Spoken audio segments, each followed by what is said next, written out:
주식시장에서 버블론은 언제나 흥미를 끄는 주제입니다. 주가의 급격한 상승, 그리고 폭락의 예측에는 극적인 스토리가 있어 대중의 관심을 사로잡기가 쉽고, 주가의 거품 여부를 판단하는 것은 그 자체로 지적 도전이라는 유의가 되기 때문입니다. 자신의 주장이 주목을 받을 때는 그에 따르는 지적 만족감도 상당하죠. 하지만 버블론은 평가절하 대상이 되기도 쉽습니다. 버블을 정확히 식별하고 붕괴 시점을 예측하는 것은 불가능에 가까운 일이기 때문입니다. 이런 까닭의 버블은 당신이 포지션을 갖고 있지 않은 강세장이다라는 비웃는 말도 있죠. 때로는 버블로 보여도 실제로는 새 현상을 반영하는 것일 수 있고, 버블이라고 생각되는 상황이 예상보다 오래 지속될 수 있습니다. 오늘은 엔비디아 버블론에 대해 이야기하려고 합니다. 버블에 대한 여러 무용론에도 불구하고 엔비디아 버블론은 따져볼 만한 듯합니다. 엔비디아 자체가 AI라는 신기술의 조류를 지칭하는 대명사가 됐고, 미국 주식시장에서 차지하는 영향력도 막강해졌기 때문입니다. 엔비디아 주가가 25% 떨어지면 미국 주가지수 S&P 500은 4% 넘게 급락한다는 추정도 있습니다. 엔비디아 주가는 2022년 11월 오픈AI의 챗GPT발 AI 열풍이 시작된 이후로 폭등과 같은 상승세를 연출했습니다. 2023년 한 해 3.4배가 됐고, 올해 들어서는 6월 최고가까지 작년 말 대비 2.8배가 됐었습니다. 비록 현재는 최고가 대비 27% 떨어지며 급락세를 겪고 있지만, 그럼에도 버블론이 계속 나오고 있습니다. 엔비디아 주가는 과연 버블일까요? 최근 전문가 사이에서 나오는 엔비디아 버블론의 줄기는 크게 두 가지입니다.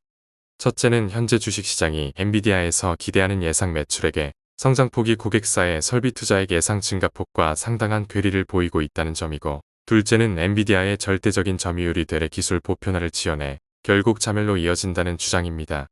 첫째 주장이 비교적 단기적 관점에서 수급 예상의 논리적 불일치를 강조한 것이라면, 둘째는 장기적인 시각에서 독점적 지위의 역설이라는 점을 지적한 것이죠. 첫째 이야기부터 볼까요? 현재 엔비디아의 폭발적인 매출 증가세를 이끄는 주체는 소위 빅테크 기업들입니다. 이들은 AI 기술의 보급이 급속히 확산될 것으로 예상하고, 현재 데이터 센터 증설에 거액의 자금을 쏟아붓고 있는데, 이 시설에서 AI 연산을 구동하려면 엔비디아의 고성능 GPU가 필수적입니다. 이런 까닭에 현재 빅테크 기업들은 엔비디아의 GPU를 대량 구매하고 있죠. 엔비디아 매출액에서 마이크로소프트와 메타, 아마존, 구글 등 4개 기업에서만 나오는 비중이 40%입니다. 마이크로소프트는 올해 4에서 6월 설비 투자 지출액 가운데 약 절반을 GPU를 비롯한 칩 구매에 썼다고 합니다. 메타는 올해 1월 엔비디아로부터 35만 개의 H100 GPU를 구매하겠다고 했습니다. 다른 기술 기업으로 확대하면 엄청나겠죠. 위에서 언급되지 않은 테슬라도 역시 엔비디아의 거액을 쓰긴 마찬가지입니다. 올해 1분기 35,000개의 엔비디아 GPU H100이 가동 상태에 있는데, 연말까지 이를 2.4배인 85,000개로 늘리겠다고 합니다. 최근 1년 동안 엔비디아의 매출액이 분기마다 평균 3배씩 늘어난 배경입니다. 애널리스트들은 비록 현재와 같은 속도는 아니더라도 엔비디아의 고속의 매출액 증가세가 계속될 것으로 봅니다. 빅테크 기업들의 데이터 센터 구축 작업이 장기적으로 전개될 것으로 보기 때문입니다. 2028 회계연도에 이르러서는 매출액이 2023 회계연도의 5배가 될 것으로 예상 중입니다. 반면 관련 주장을 전개하는 버블론자들에 따르면 대형 기술 기업의 설비 투자액 지출 증가폭은 비대칭적입니다.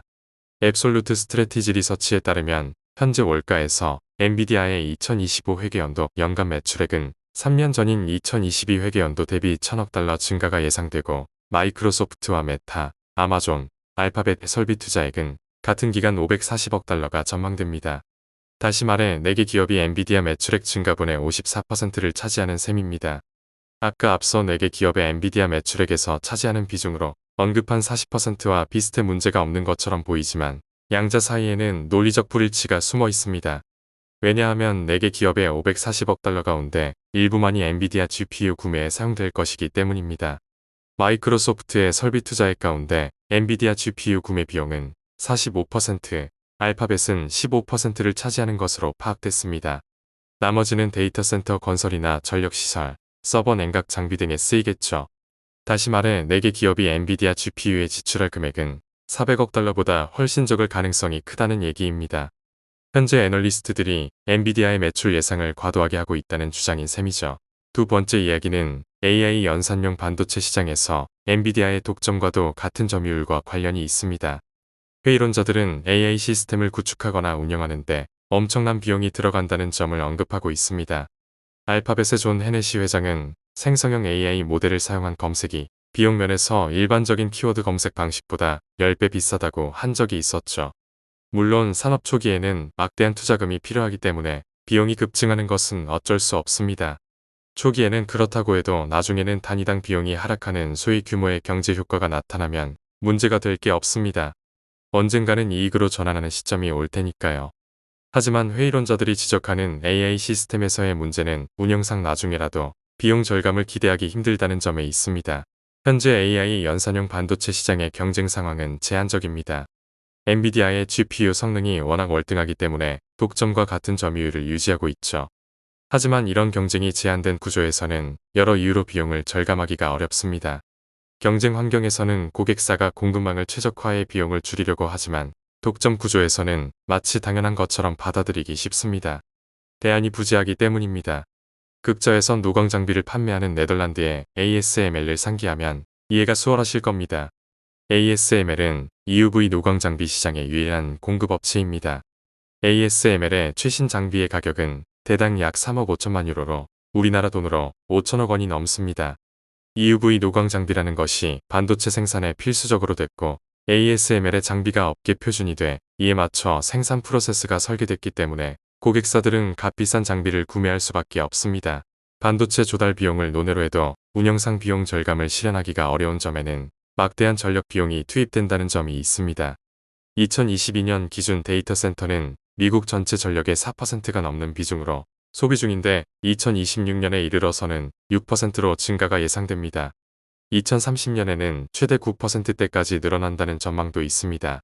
이미 미국의 전력 수급 상태는 상당히 긴축적이어서 가격이 상승 추세에 있는데 AI 기술이 보급될수록 그 가격은 상당한 상승 압박을 받게 될 것입니다.